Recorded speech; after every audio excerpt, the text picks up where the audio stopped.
Chers amis, bonjour. C'est le lendemain de Simchat Torah. Nous sommes réjouis avec la Torah, on a dansé avec la Torah, on recommence la Torah à nouveau. 5780 Bereshit, une opportunité pour justement commencer à apprendre la Torah à nouveau et se renforcer avec l'étude de la Torah. Fameuse réponse du Rabbi, quelqu'un qui s'est réjoui, que le Rabbi avait écrit justement que pendant Simchat Torah, on a dansé avec la Torah. Mais qu'est-ce que la Torah nous a appris à nous? Il ne suffit pas que nous on apprenne la Torah, qu'est-ce que la Torah nous apprend? En deux mots, comment nous on apprend à changer dans notre comportement, dans notre conduite tous les jours, par rapport à la Torah, par rapport aux mitzvot. Il n'y a pas meilleure opportunité que quand on parle de la première paracha, la paracha Bereshit, qui est la paracha première de toute la Torah. La plus longue. Pas la plus longue, mais c'est surtout une qui a 1000 ans d'histoire. 1000 ans d'histoire, qui est riche. Comme je dis, il y a des parachiotes, malheureusement, qui sont tombés entre les deux. Je veux dire des parachiotes que le fait que leur configuration, comme ils tombent dans l'année, on n'a pas le temps de s'attarder sur eux, alors que c'est tellement riche, il y a tellement de sujets qu'on peut parler, 1000 ans d'histoire, chaque verset tu peux expliquer, commenter. On apprend sur les lois du mariage, on apprend le premier mariage qui a existé, Adam et Ève. On parlait des heures et des heures sur chacun de ces versets de ce paracha, mais comme on dit, malheureusement ça fait que 2 jours. Et ce Shabbat on aura déjà terminé. Ce qui n'empêche pas qu'on doit investir dans cette paracha et comprendre ce qu'on va essayer aujourd'hui de faire ensemble. Le cours sera en replay sur l'application eTorah, eTorah sur Google et Apple. Comme d'habitude, aujourd'hui, on va s'arrêter sur un point. Un point qui est un point fondamental, qui était la première dispute, si on peut dire, le premier terroriste, si on peut dire, qui est né dans la Torah, qui était Caïn et Abel. Caïn qui a tué son frère Abel. Et on va voir les détails de cette histoire bizarre. Premier couple qui a été créé par Dieu, Adam et Ève, par la main de Dieu. Au départ, Adam a été créé tout seul, après il a demandé d'avoir une femme parce qu'il ne voulait pas être tout seul. Et après, ils ont eu ses enfants, et voilà la première catastrophe qui arrive. Donc, j'ai dit tout à l'heure, 1000 ans d'histoire récupérée, résumée en une paracha. La semaine prochaine, c'est aussi 1000 ans d'histoire presque, jusqu'à la naissance d'Abraham. Et ces 1000 ans d'histoire vont parler des heures et des heures et des heures sans fin. Aujourd'hui, on va débattre sur un sujet qui est très intéressant, qui est essayer de comprendre qu'est-ce qui est mieux dans la vie. Quand tu veux donner un cadeau à ta femme, est-ce qu'il vaut mieux lui donner une pizza standard, mais une pizza qui est très large, une très bonne pizza standard, ou bien du caviar, mais du caviar qui est le plus mauvais caviar, mais c'est quand même du caviar.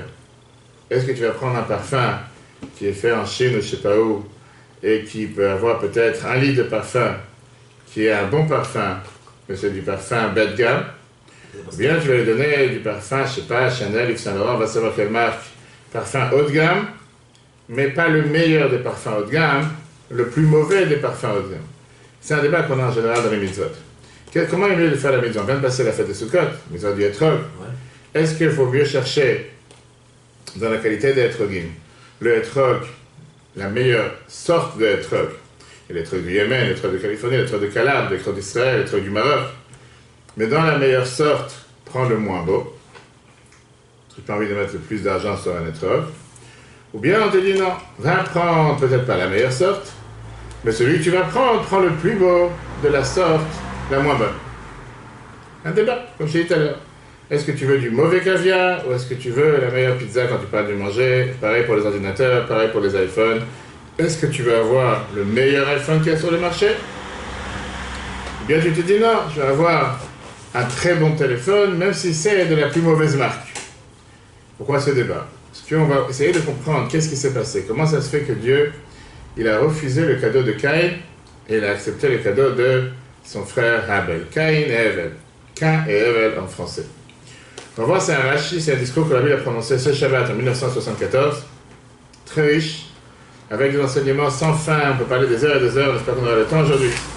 On va essayer de voir d'abord comprendre sur le verset, le premier verset de la paracha chapitre 4, verset 2. Elle nous raconte l'offrande à Dieu. C'est la première offrande, on va prendre ici d'abord le des sacrifices, faite par Caïn et par son frère Abel. Abel était berger de menu bétail, et Caïn cultiva la terre. Là, on te raconte une histoire. Au bout d'un certain temps, Caïn présenta des fruits de la terre, écoute bien le mot que la Torah emploie, une offrande à Dieu. Et Abel offrit lui aussi les aînés de son bétail et leur partie grasse. Dieu se montra favorable à Abel et son offrande, mais à Caïn et son offrande, il ne prêta pas attention. Chaque mot ici est calculé, on va essayer de décortiquer chaque mot. Vient d'abord Rashi, commentateur du Chumash, le Shlomo Yitzhaki. Rashi te dit, qu'est-ce que ça veut dire, pourquoi on te dit que Caïn il a amené les fruits de la terre? Quels fruits on parle? Rashi te dit de ce qu'il y avait de moins bon.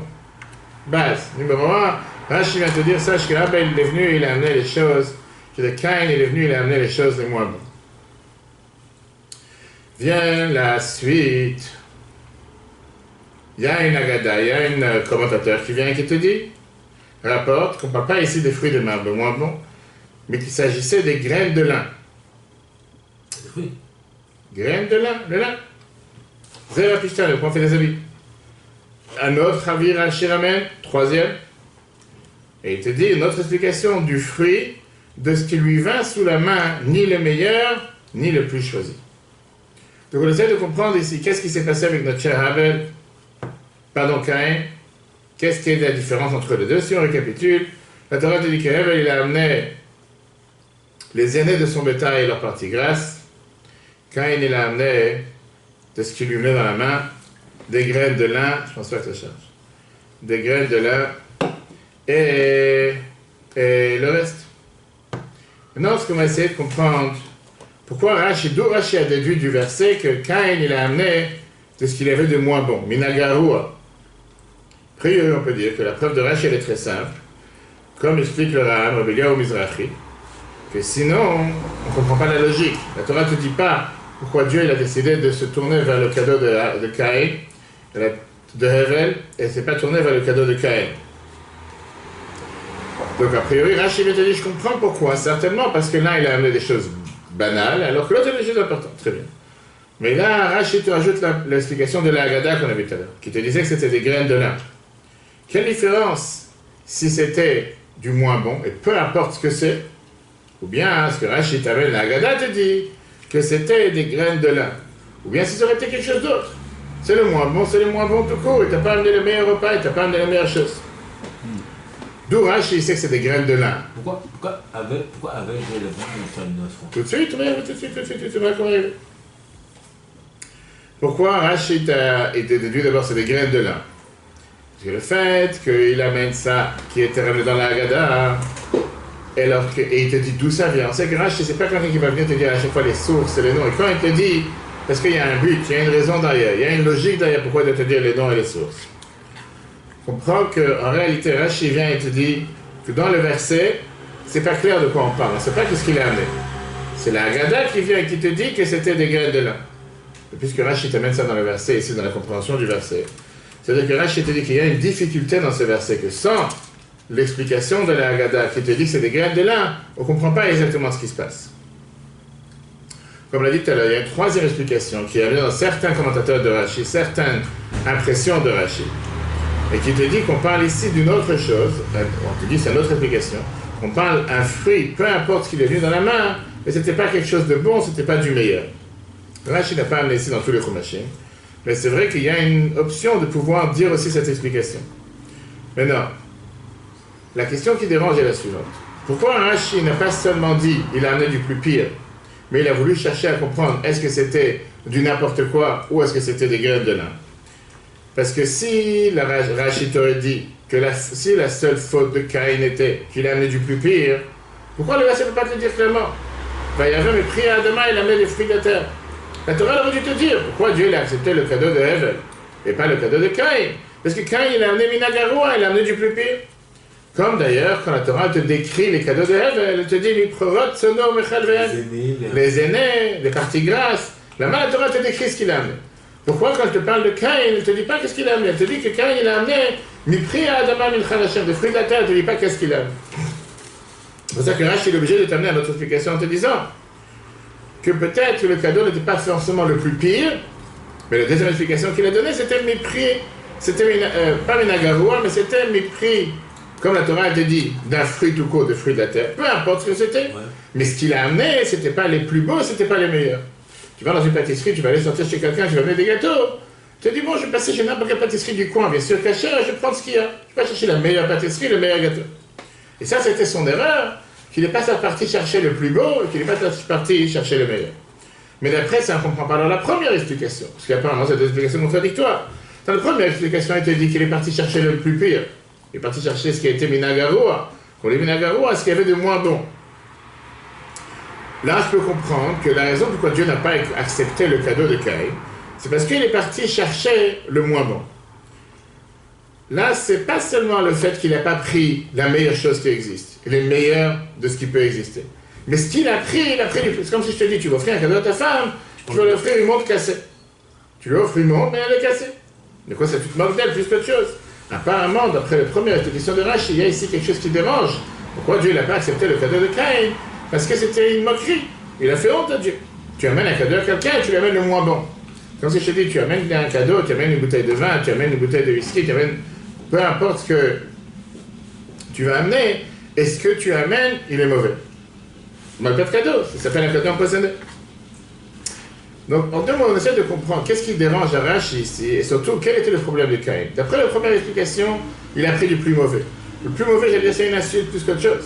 Donc, tu amènes un cadeau déjà, amène un cadeau convenable, amène un cadeau qui est apte, tu amènes quelque chose qui est représentable, tu ne veux pas mettre le meilleur argent, peu importe ce que tu amènes, amène quelque chose de bien. Mais pas du plus pire.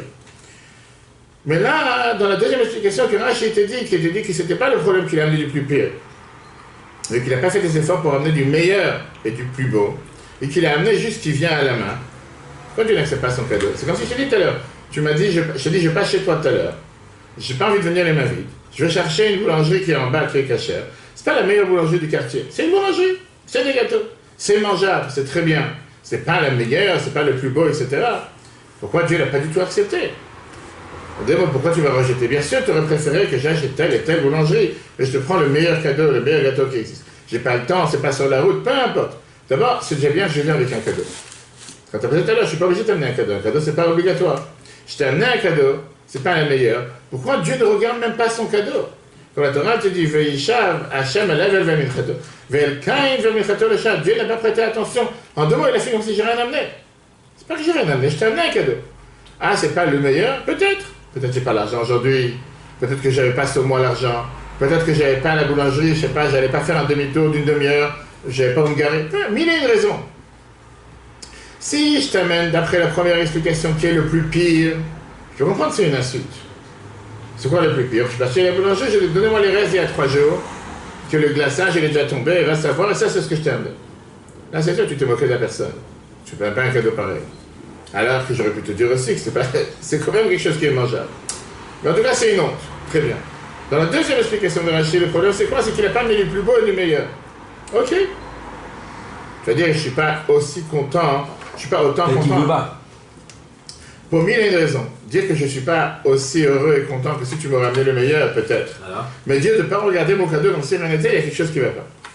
Regarde dans le texte. La question sur le commentaire de Rashi, selon le sens littéral du texte, pour Caïn, offrit-il du lin et pourquoi Dieu refusait-il son offrande? Premièrement, qu'importe selon le sens simple du verset, encore une fois, que cette offrande constituée de moins bons fruits ait été de graines de lin ou de tout autre produit de la terre. B. Selon la seconde explication, comment dire que parce que Caïn n'avait pas fait d'effort que pour son offrande soit du meilleur et du plus choisi, qu'il s'était contenté de qu'il lui était venu à la main, Dieu devait rejeter totalement cette offrande. Dire que Dieu dit merci, tu m'as amené un cadeau, c'est bien, c'est sympa, c'est pas le plus beau, c'est pas le meilleur, tu m'as amené quelque chose, tu vas voulu me dire ma vie, c'est très bien. On est bien obligé de dire qu'il y a ici quelque chose qui dérange plus profondément, et on va voir l'ordre chronologique du verset. La Rabbi nous fait à chaque fois remarquer, comme quoi Rashi et n'importe quel commentateur du verset, chaque chose est précise. Mais dans la Chumash, la manière comment la Torah te dit les choses sont aussi précises. C'est qui a donné son premier enfant de Salem, c'est Caïn? Tout de suite, regarde tout de suite. Rashi, il ne se suffit pas de te dire Minagaroua, le plus pire, parce que ça c'est vraiment une explication qui est très dure à comprendre. Pourquoi Caïn il est venu amener un cadeau à Dieu? Tu as demandé la question. Pour remercier Dieu. Remercier Dieu qui sont créés, qui sont vivants, qui sont sur terre. Pour remercier Dieu. Très bonne question. Adam il s'est fait jeter, le c'est Dieu qui l'a récupéré. On ne parle pas de son cas parce qu'on peut parler des heures sur lui. Maintenant on parle des enfants. Si déjà je te dis tu amènes un cadeau, pourquoi tu vas chercher le plus pire? En deux mots, tu cherches à insulter la personne ou tu cherches à offrir quelque chose à la personne? Ouais. Si tu veux offrir un cadeau, ça veut dire que tu as un sentiment de bienveillance, tu veux être gentil, tu veux être sympa, tu amènes un cadeau. Si tu veux amener un cadeau avec la personne, quel est le but d'aller chercher un cadeau le plus pire? En deux mots, qu'est-ce que tu cherches ici avec ton cadeau? Tu cherches à faire plaisir à la personne? Tu cherches à te moquer de lui? Tu cherches à le rendre heureux? C'est pour ça que je dis que cette explication, que Rashi te dit la première, qu'il a amené le plus pire, il y a quelque chose qui cloche. Et Rashi le sait. Parce qu'en me disant qu'il a amené le plus pire, ça veut dire que quoi? Je me fatigue à t'amener un cadeau, mais je t'amène le plus pire. N'amène pas de cadeau. Viens les mains vides, c'est mieux que tu amènes un cadeau avec quelque chose qui est plus pire. Deuxièmement, la Torah te dit qu'une fois que Caïn il a vu que Dieu ne s'est pas tourné à son cadeau, qu'il n'a même pas fait attention à ce qu'il a amené, Caïn est venu en colère et il était très énervé. Donc moi je te demande une question, tu te moques de moi. Tu amènes un cadeau qui est le plus pire des choses, tu as trouvé une montre cassée par terre dans la rue, tu me ramènes en tant que cadeau, tu me donnes un papier cadeau. Et tu veux que je te dise merci et tu veux que, en plus tu es énervé de quoi? Tu savais très bien que tu m'as amené un cadeau empoisonné, tu m'amènes une montre cassée, tu veux que je te dise merci? Je ne vais pas te dire merci. Qu'est-ce qu'il a assez énervé? Et la Torah te dit que Caïn s'est énervé. Comment ça se fait que Dieu n'a pas accepté son cadeau? Je ne comprends pas. Tu sais que tu as amené le plus pire. Tu sais que tu prends un cadeau qui est le plus mauvais. Va te cacher, comme on dit. Pourquoi tu vas t'énerver? C'est qu'est-ce qui s'énerve? Donc Rashi, il sait très bien qu'avec ces mots qu'il a dit qu'il a amené le plus pire, c'est pas si simple que ça. Il y a quelque chose de plus profond ici. C'est pas juste qu'il a amené le plus pire. Donc sinon, qu'est-ce que tu t'énerves? On est bien obligé de dire que malgré que le cadeau de Caïn, c'est pas le plus beau cadeau, il y avait quand même un certain pensée. Caïn n'était pas quelqu'un de bipolaire. Caïn avait certainement une certaine pensée dans sa tête en se disant que malgré tout, peut-être Dieu va accepter mon cadeau. Oui, effectivement, c'est pas le meilleur. Il est conscient, il a acheté le cadeau, c'est lui qui a fabriqué ce cadeau. Mais il savait quand même que Dieu allait l'acheter. Ça, c'est ce que Caïn pensait. C'est pour ça que Rashi vient et te dit deux autres explications. La deuxième explication, c'est quoi? C'est que peut-être j'ai amené du plus pire, mais c'était des graines de lin. Ça ne faut pas les rues, les graines de lin. J'ai dû cultiver, j'ai dû planter, j'ai dû récolter. Il y a des endroits où il n'y a pas de soleil, des endroits où il n'y a pas de... Peu importe, mille et une raisons. Ça prend du temps. Je me suis fatigué, je t'ai amené des graines de lin. En deux mots, peut-être j'ai amené du plus pire, mais c'est des graines de lin. Comme je t'ai dit tout à l'heure, je t'ai amené du caviar. C'est pas le meilleur caviar, c'est peut-être un caviar qui est périmé il y a 6 mois. Peu importe, je ne connais pas les détails du caviar. Mais je t'ai amené du caviar. Ça ne faut pas les rues. Deuxième explication que Rachid t'a donnée, on va tout ça pourquoi. La troisième, que c'est le cadeau n'était pas du plus pire, mais c'était, il a pris ce qui venait sous la main. Pas du meilleur et pas du plus long. Pourquoi on a besoin de ces autres explications? Là, on va répondre à la question que tu as demandé tout à l'heure, qui était l'ordre chronologique du verset. Regardons d'abord le 3. Dans le 3... Non, avant ça, d'abord normal. Alors, regardons l'ordre chronologique. L'ordre chronologique, la Torah dit d'abord, va y avoir Caïn. La première des choses que la Torah dit, c'est qui a amené le cadeau le premier? Caïn, le grand frère, il a amené un cadeau pour Dieu. Après, la Torah te dit la deuxième chose, Evel aussi, Abel, il a aussi amené son cadeau. Et là, qu'est-ce qui se passe? La Torah, elle te dit, Dieu, il s'est tourné au cadeau de Evel, et il ne s'est pas tourné au cadeau de Caïn. Il y a une chose qui ne va pas dans l'ordre. Tu aurais dû dire, Caïn, il a amené un cadeau, Dieu ne l'a pas accepté. Evel, il a amené un cadeau, et Dieu, il l'a accepté. C'est plus logique. La Torah te dit, Caïn, il a amené un cadeau, Evel, il a amené un cadeau, Dieu a accepté le cadeau de Evel, mais il n'a pas accepté le cadeau de Caïn.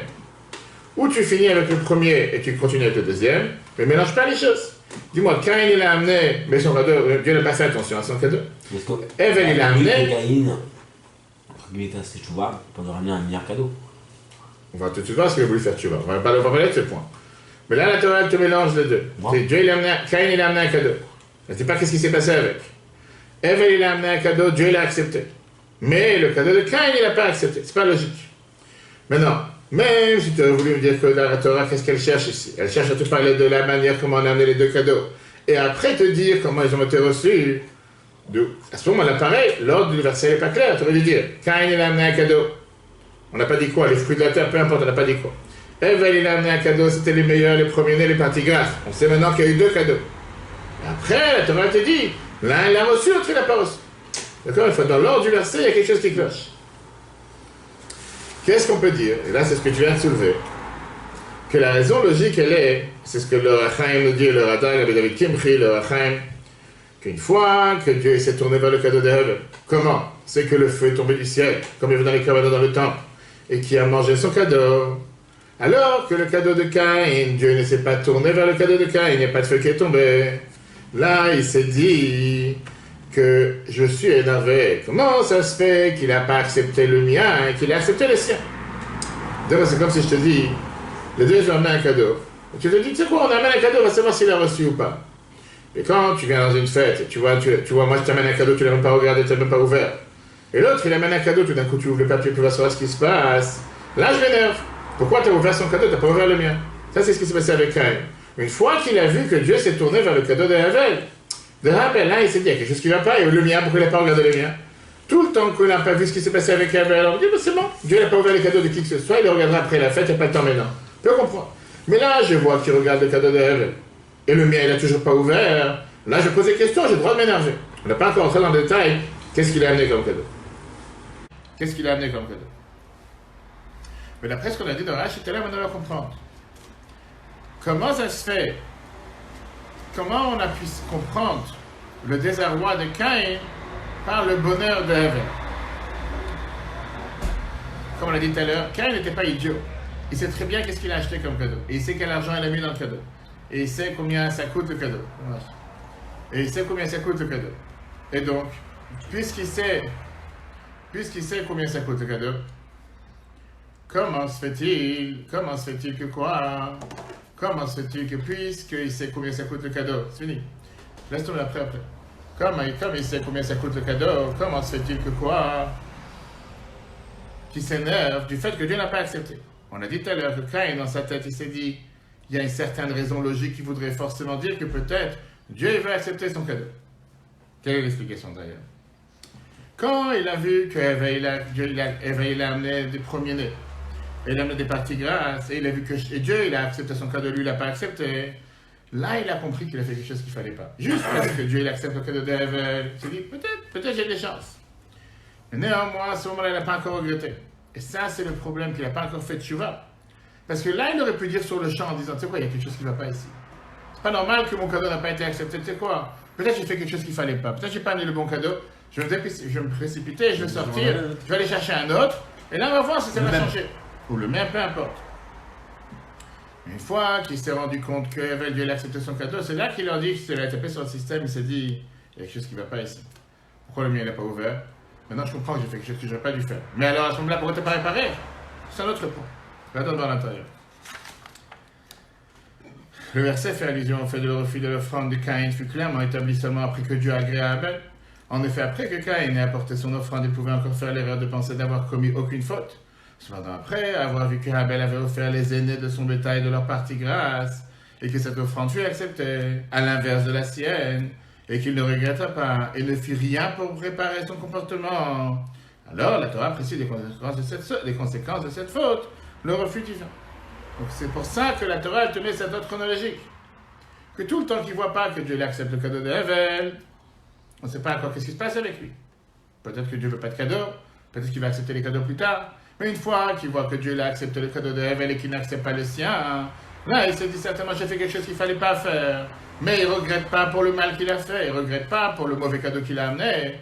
Là, la suite, il s'est énervé, etc. Rabbi s'arrête en te disant, ça c'est bien beau. On n'a pas oublié ce que Rashi a dit tout à l'heure, que c'était des graines de lin. Et Rashi parle pour un enfant de 5 ans, comme Rashi dit toujours, moi je suis venu expliquer la Torah pour un enfant de 5 ans, que tout le monde peut comprendre. Le fait que Rashi te dit que c'était des graines de lin, d'où je suis censé savoir que le lin c'est pas bon? D'où je suis censé savoir que le grain c'est quelque chose de mauvais? Parce que Rashi te dit que, apparemment, un enfant de 5 ans, il le sait déjà. D'où on le sait?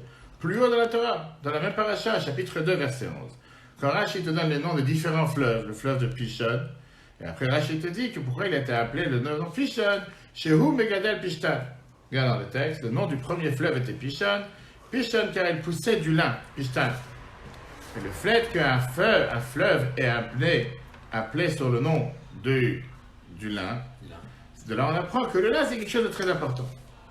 Et maintenant on comprend quelle était la première intention de Caïn quand il a amené son cadeau. Caïn s'est dit comme ça. Moi je t'ai amené du caviar. Je t'ai amené la plus belle chose quelque chose d'important. De la bonne. C'est pas juste du caviar. C'est pas juste t'amener à manger. Je t'ai amené du caviar. Très bien. Ça c'est ce que j'ai amené. Donc moi ce que j'ai choisi, je t'ai choisi une chose importante, une chose qui est bien. Mais dans le caviar même, je t'ai pris le plus mauvais caviar. Je dis, ou de la boutade, ou du saumon fumé, peu importe ce que c'est. Il faut commencer à comprendre les différences de meilleur et de pas bon, je ne m'y connais pas dedans. Du gefilte fish. Du gefilte fish, si tu veux. Je ne sais pas si c'est considéré la meilleure des choses. Surtout pour les Sfaradim. Ça, c'était la différence avec le cadeau de Caïn et le cadeau d'Ève. Caïn, il a dit, je t'amène la meilleure sorte. Je ne me suis pas moqué de toi, je t'ai amené des graines de lin, mais le plus mauvais des graines de lin. Hevel, il est parti chercher le meilleure chose qui était dans l'espèce, encore une fois, dans le bétail, le premier-né, et leur partie grasse. Pas seulement je t'ai pris les premiers-nés dans mon bétail, mais je t'ai pris aussi les parties grasses qu'il y a dans mon bétail qui sont le meilleur de meilleurs. Et donc, quand tu mets le pour et le contre, on comprend pourquoi Dieu s'est énervé. Il n'était pas content avec le cadeau de Caïn, il n'a pas regardé, et Hevel, il a regardé. Mais il dit, je ne comprends pas. Encore une fois, c'est une sikha psychologique. On fait une psychanalyse, pardon. La Bible essaie de rentrer dans la tête de Caïn. Qu'est-ce qui va dans ta tête? Qu'est-ce que tu cherches à faire avec ce cadeau? Tu cherches à rendre heureux la personne? Tu cherches à montrer que tu te moques de lui? Caïn, d'un côté, tu vois qu'il a fait un effort. Et pas un simple effort. Il t'a amené du caviar. Il n'a pas amené de caviar. Lui, il t'a amené quelque chose qui était le meilleur. Meilleur de la sorte, la meilleure. Alors pourquoi tu vas chercher le plus mauvais de cette sorte? C'est pas obligé d'amener 1 kilo de caviar. Amène, je sais pas, 100 grammes. Comme la boutade, je sais pas combien ça coûte, 100 euros le kilo, 200 euros le kilo. Tu as voulu prendre un produit important, prends au moins le meilleur de ce produit. Prends une petite quantité, mais prends le meilleur de ce produit. Quelle est la logique qui s'est passée dans sa tête en disant, je vais t'amener la meilleure chose, mais le plus mauvais de cette meilleure chose? Au final, ça reste du mauvais, même si c'est le mauvais de la meilleure chose, la meilleure espèce, le meilleur élément. Je te dis qu'en réalité, c'est une question qu'on ne peut pas poser. Pourquoi? Parce que, comme la Torah te dit juste après, c'est le mauvais penchant qui a fait tomber Caïn ici. Qui veut dire, le petach chatad rovetz, comme la Torah te dit juste après, qu'il court à la porte de la faute, qu'on va tout de suite voir, et que le mauvais penchant, il a fait tomber Caïn avec cette faute. Ça veut dire que le mauvais penchant, il a essayé de tout faire pour que Caïn n'ait pas de cadeau. Et si déjà tu décides d'amener un cadeau, va prendre du plus pire. Caïn, il a fait ça pour se rendre quitte. Il a dit, c'est pas normal de venir être les mains vides. J'ai envie d'amener quelque chose de bien, mais je vais pas me prendre la tête. En 2 mots, moi je vais pousser des truffes chez moi à la maison. Je vais pousser du caviar, peu importe ce que c'est. Je vais te montrer que moi je suis généreux. Je vais te donner quelque chose de bien. Mais de ça même, je vais te prendre ce qui est invendable. Je vais te prendre ce que j'arrive pas à vendre. Je vais te prendre ce que j'arrive rien à faire avec. Mais en 2 mots, à l'apparence, je vais te montrer comme si je te fais la meilleure chose, alors qu'à l'intérieur de moi, je sais que je suis en train de me moquer de toi, parce que c'est quelque chose que de toute façon, je ne peux rien faire avec d'autres, au moins te donner à toi en cadeau. Et c'est pour ça que Rashi veut nous consolider avec l'autre explication qui est qu'il a amené d'un fruit, qu'il a amené de ce qui lui est venu sous la main, pas du meilleur et pas du mieux. Et pour ça, on comprend quelle était la logique de Caïn au départ de vouloir penser que Dieu allait accepter son cadeau. C'est pour ça qu'Akadosh Baruch Hu, il va préférer. Mais pas arriver à la fin. Une énorme tchouva de quelqu'un qui était petit. On va y arriver. Attends, avant, on va voir la conclusion. Après, on entendra ton explication. Le Rabbi te dit que pourquoi on voit que le problème de Caïn était plus grave. C'est qu'une fois qu'il a vu que Dieu n'a pas accepté ce cadeau alors que c'était du caviar ou c'était la meilleure des choses, même si c'était le plus mauvais des meilleurs, et il a accepté celui de Hevel, Caïn n'a pas cherché à faire tchouva, à regretter ou à réparer son erreur. Il n'a pas dit oui, désolé, mais je trouve le paquet, c'était le paquet que je devais mettre. Il n'a pas dit c'était le paquet que je devais mettre à la poubelle, ou c'était le paquet que je devais mettre avec les invendus, ou le paquet que je devais donner à ceux qui n'ont rien à faire. Et il a continué, il a persisté en disant non, ça c'est mon cadeau. Ça c'est ce qui a dérangé énormément. On dit mais il y a cette question, on va approfondir dans la question. Cette question est beaucoup plus dure que la question précédente. Pourquoi? Encore une fois, on ne peut pas dire que le fait qu'il a amené un cadeau simple et pas du meilleur, pour ça Dieu n'a même pas du tout accepté. On n'a pas dit qu'il n'a pas été content. On dit que Dieu n'a même pas tourné la tête vers son cadeau. Il ne s'est pas tourné vers son cadeau, mais il n'a même pas regardé son cadeau. Il y a différents degrés. Je peux t'enlacer, t'embrasser, te dire magnifique, je te remercie, 1000 merci, etc. Et tu as des fois que je peux dire merci simple, parce que tu m'as amené un cadeau, tu n'étais pas fatigué en 2 mots. Mais là, la Torah te dit même pas ça, elle te dit que Dieu ne s'est même pas tourné vers son cadeau. Il n'a même pas regardé son cadeau. C'est pour ça que cette explication, chez Rashi, est entre parenthèses. C'est l'explication, mais c'est une explication difficile à croire. Parce qu'encore une fois, comment se fait-il que Dieu ne se tourne même pas vers son cadeau, même si on a compris l'erreur qu'il a fait, même s'il n'a pas cherché le meilleur. Il a cherché la meilleure espèce, le meilleur élément, mais dans ça même la plus pire. Mais il a amené quelque chose. Il t'a amené du caviar périmé, je ne sais pas, il t'a amené du caviar bas de gamme, je ne sais pas exactement le caviar, peu importe. Il t'a amené des graines de lin, mais pas les plus... Pourquoi ne même pas le regarder, même pas un simple merci, même pas une simple reconnaissance? Quelqu'un vient à un bar mitzvah, quelqu'un vient à un mariage, et il te dit, et il t'amène un cadeau. Alors un, il va t'amener un chèque, 500 euros, un 200 euros, un 10 euros, et un 5 euros. Il t'a amené un chèque. Qu'est-ce que tu fais avec cette personne? Qu'est-ce que tu fais avec le chèque? Tu le renvoies. Tu lui dis merci. Est-ce que tu es heureux que quoi? Que tu as reçu un cadeau de 5 euros? Moi, je te vois. Oui, toi, parce que toi, on parle des gens normaux. Non, encore une fois, tu vas dire, je connais la personne, et je connais la personne qui n'a pas de moyens, et 5 euros, c'est non. Je parle pas de ça. Je parle de quelqu'un qui peut te donner beaucoup plus. Et qui t'a donné 5 euros. Tu seras heureux. Tu ne prendras pas ça comme un insulte. Non. Mais tu ne seras pas aussi heureux que quelqu'un qui t'a donné 200, ou qui t'a donné 100. M'en fous du prix. Au final, une seconde, ce que je vais arriver au point, c'est quoi? C'est que la moindre des choses, comme tu dis, tu lui enverras une carte de remerciement.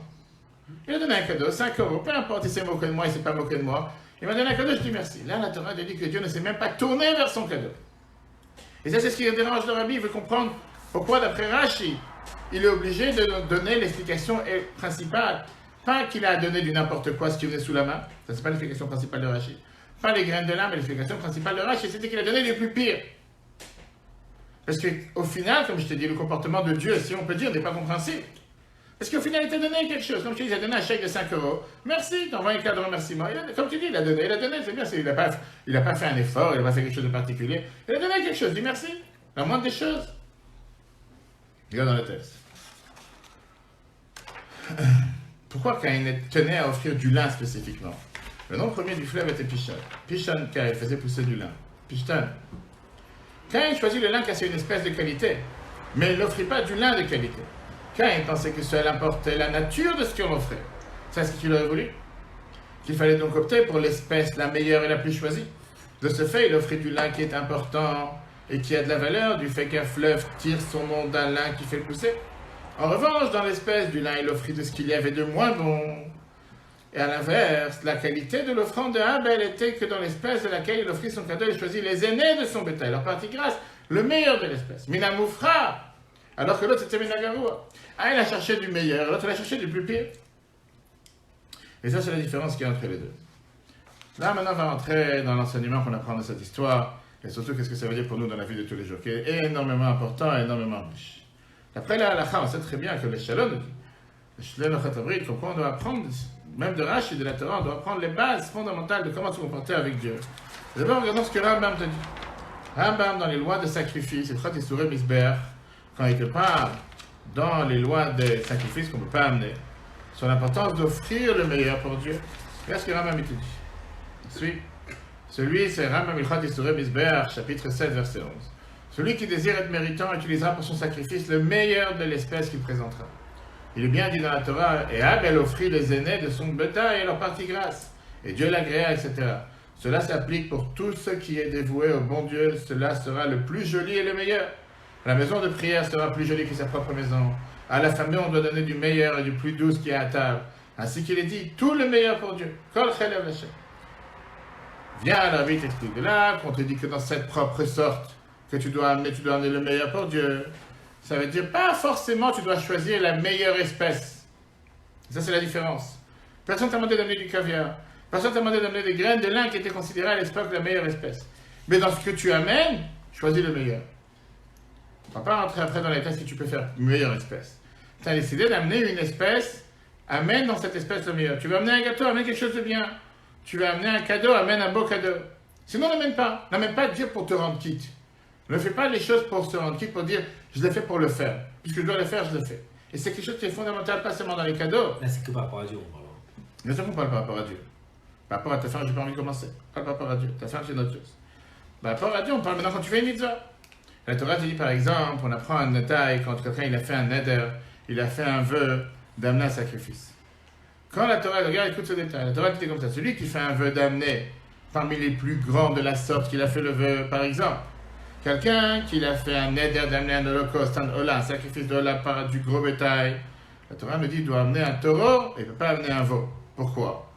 Parce que dans le bétail, le plus important, c'est le taureau et pas le veau. Mais si c'est un riche qui décide depuis le départ d'amener de l'espèce des oiseaux, qui n'est pas des animaux, même si c'est un holocauste des oiseaux, jusqu'à, par exemple, qu'il a dit j'amène sur moi un sacrifice holocauste en ola, Et les gens dans le quartier ou dans la ville, ce qu'ils amènent, c'est quoi en général? Des oiseaux. Ils doivent amener un sacrifice d'oiseaux, le meilleur oiseau qu'ils va trouver sur le marché. Pourquoi? Parce que c'est ce que les gens amènent. On ne va pas dire non, puisque tu es riche, tu dois amener le veau, le taureau. Parce que ici, ce qu'on a l'habitude de faire, c'est l'oiseau qu'on doit amener. Donc, mais va pas prendre celui qui boit, celui qui a une aile cassée. Va prendre le meilleur. Ah oui, tu dis, je ne comprends pas. Ce verset que Rama vient t'amener, Kol Chelev Lachem, le truc plus gras, le meilleur, ça doit être pour Dieu. A priori, ça veut dire, tu dois amener le meilleur de ce que toi, tu peux faire. On ne parle pas maintenant des lois de sacrifice, c'était longuement qu'un riche qui amène un sacrifice d'un pauvre, il n'est pas quitte. D'accord? On doit amener le meilleur de ce que toi tu as décidé de mettre. Alors pourquoi la Torah te dit que non? On ne parle pas ici d'amener le meilleur de ce que tu peux amener, mais on te dit d'amener le meilleur de quoi? On te dit d'amener le meilleur de la race ou de l'espèce que tu as décidé d'amener. Si moi j'ai la capacité d'amener le meilleur caviar sur la planète, je dois amener le meilleur caviar sur la planète. Et on ne parle pas maintenant, comme on l'a dit tout à l'heure, dans les sacrifices, dans le temple, que la Torah te dit que quand un riche amène le sacrifice d'un pauvre, il n'était pas quitte. Parce que Dieu veut que tu amènes en fonction de tes capacités, pas en fonction de ce que les gens y font. C'est un autre débat. Là, on parle en termes de cadeaux. Rambam, il apprend ça, justement, le sacrifice de Caïn et Hevel.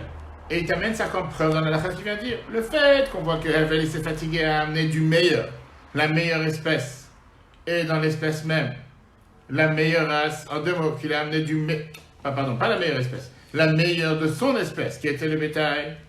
Et il n'est pas parti chercher du gros bétail, mais seulement du petit bétail. C'est ce qu'il avait. Il avait des veaux. Il avait des chèvres. C'est ce qu'il avait. Petit bétail. Il n'avait pas du gros bétail. Il n'avait pas des taureaux. Mais dans sa sorte qu'il avait, dans ses capacités qu'il avait, il a pris le meilleur. Caïn, il est parti chercher la plus belle espèce qu'il y a sur terre, qui était à l'époque les graines de lin. Et on voit que Dieu s'est tourné à Hevel et pas à Caïn. Pas seulement qu'il n'a pas dit merci, qu'il ne s'est même pas tourné vers le sacrifice de Caïn. De là, on apprend que le devoir d'amener le plus beau pour Dieu, c'est de la plus belle sorte dans ce qui est dans tes mains. Hevel n'avait pas forcément la meilleure des choses sur terre. Mais ce qu'il avait, il a pris le meilleur de ce qu'il avait. La Torah n'attend pas de toi d'aller chercher le meilleur. Tu l'as pas, tu l'as pas. Une seconde. Caïn, il a voulu jouer le grand, comme on dit. Il a dit, moi, je ne vais pas amener un truc, moi, je vais amener un petit veau, même si c'est le veau. Moi, je vais montrer que je suis capable d'amener du caviar. L'aîné. Caïn, c'est l'aîné. Moi, je vais montrer que je suis capable d'amener quelque chose qui est du haut de gamme. Moi, je vais aller chez le luxe. Je ne vais pas acheter juste un sac, je vais acheter le meilleur sac. Mais dans les meilleurs, dans les grands noms, je vais acheter le plus mauvais.